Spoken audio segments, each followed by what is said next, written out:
Next up is Derich. So, hi, my name is Theus. Nice to see a lot of friendly faces out there. Most of you might know me. I host the writing circle every month here at the Hivery. It's really one of the joys of my month. I am also a published author. My book, Second Chance, which I have here. There it is, thank you. Really fantastic. Oh, thank you. So I published this about a year and a half ago already. Now I coach writers who are making an impact in the world. I also have 2 boys, and one's in middle school. Who has a middle schooler? Yeah, who has been in middle school?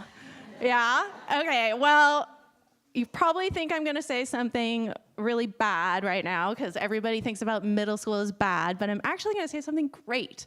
I was just at my son's presentation last week, and his classmate presented on Galileo. And he said something so amazing that I thought about it for days, and I'm even gonna tell everybody here about it. So he was presenting on Galileo, and he said, Galileo lived in the most amazing time, the Renaissance. And it was amazing because people stopped believing solely in the Bible and started looking up and believing the people around them. Humanism. And why did that make me think? Well, because I was reflecting on International Women's Day, and I actually didn't know I was coming here, but I was, coming here, and, I'm very involved in women's rights and childbirth. And I was thinking, wow, how is this resonating with me? And I was thinking, well, I think it's because women, we have the law behind us, and we have the majority of people accept us in high positions of power.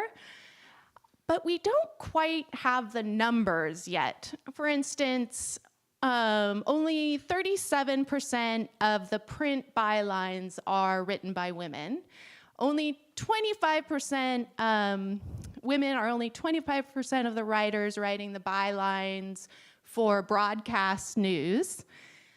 And in another subject, my dear subject of women's rights and childbirth, when I was writing my book, I did tons of research, and one interesting piece of research was that I'm going to actually back up just a smudge since not everybody knows my story.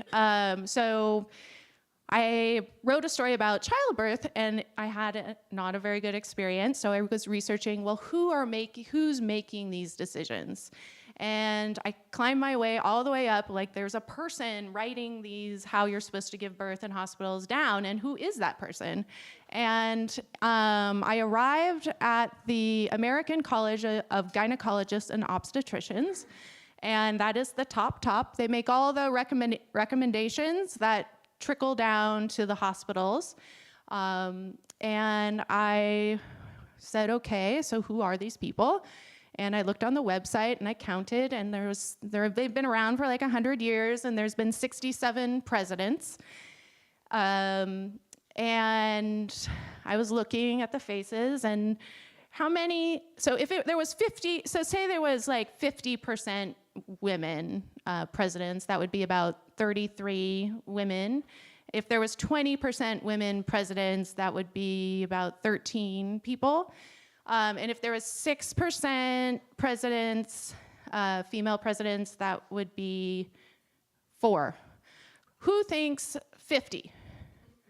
Who thinks 20? What? You guys are so smart. Who thinks 4? 4 people.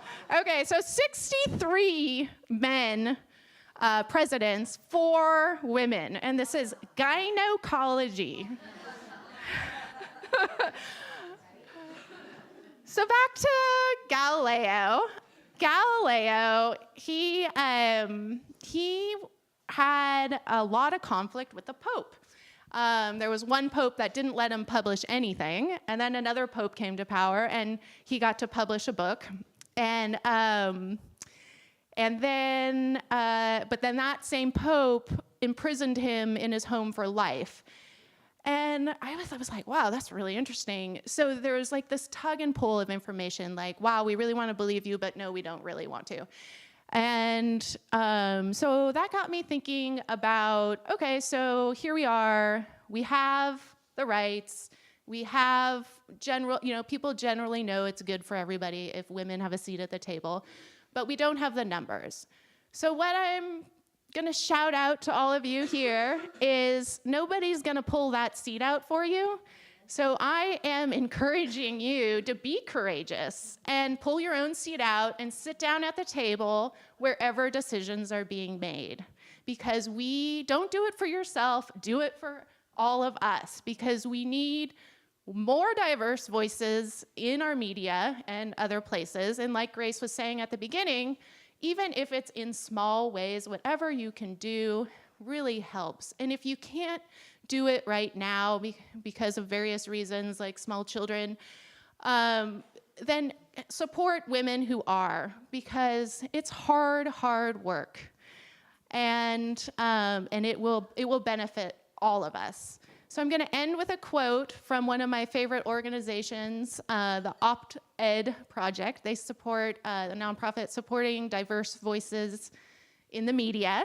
And right on the homepage of their website, they have a quote that says, "Whoever writes the stories makes history." So thank you, everybody. Have a great night.